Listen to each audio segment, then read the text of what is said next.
So we've learned how to compare integers and doubles and chars and booleans using those comparison operators.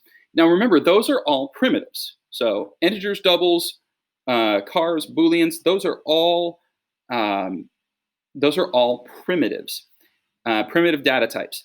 Now we know one other type of data type right now, and that's strings. And strings, remember, we capitalize the S to remind us that they are objects, not primitives.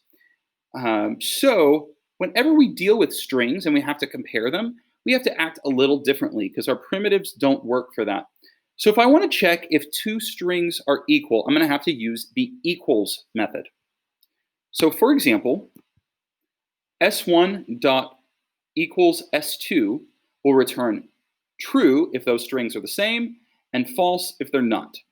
Okay, so I can do that, and again, the return type on this method is Boolean. It's going to spit out either true or false. Now, as far as less than or greater than, we don't have a method that quite does that. What we have is something a little different. It's the compare to method.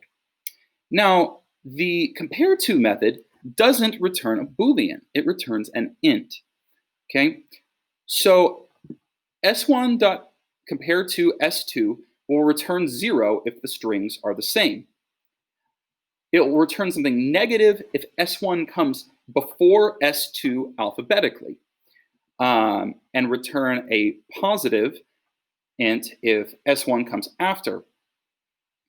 Now, let me run this real quick to kind of show what's going on with all of these methods. Okay, so when I ask, does S1 equals S2? Well, I've got this hello and hello that are completely identical. So this is true, that these are the same.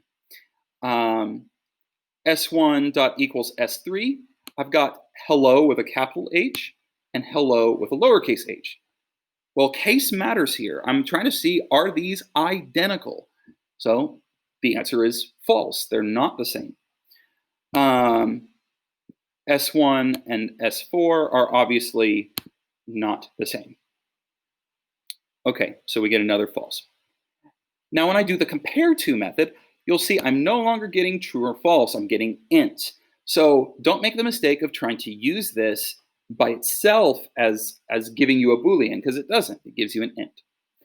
So if I do S1 compared to S2, I get 0.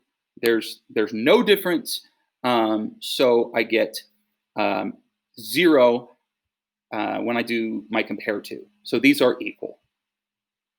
Now S1 dot compare to S3, let me start explaining to you how this works.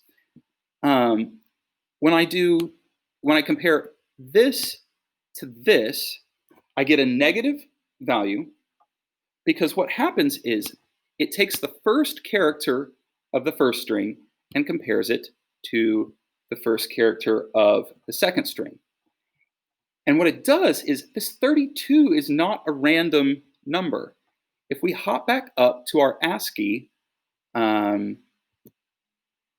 stuff up here, H is, or capital H is 72, and lowercase h, if I can find it, is 104. Well, what's the difference between 104 and 72? It's 32.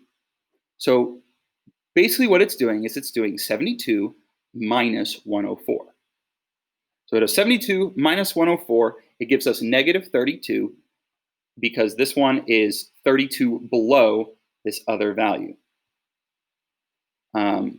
That's not going to really show up a lot on the AP test. Mainly you're just going to need to know that it's negative because one came before the other one. If I compare S1 to S1 to S4, I get positive 1 because this ASCII value, this H, comes 1 after this capital G. Okay, so I get a positive 1 for my compare to. And then finally, when I do S1.compare to S5, you'll notice these first characters are the same. But the strings aren't the same. I shouldn't return 0 because it's not the same string. We do the same thing that we normally do when we're comparing alphabetical order. We move on to the next character. So I'm looking at this lowercase e, this lowercase I. Well, e comes 4 before I. So we wind up with -4. But if these characters were the same, we would do the same thing. We would just move to the next character and keep going until we reached a character that wasn't the same. So that's how this compare to method works. Again, if the strings are the same, it's going to be 0. If the first string comes before, we're going to get a negative. If the first string comes after, we're going to get a positive value. So that's equals and compare to.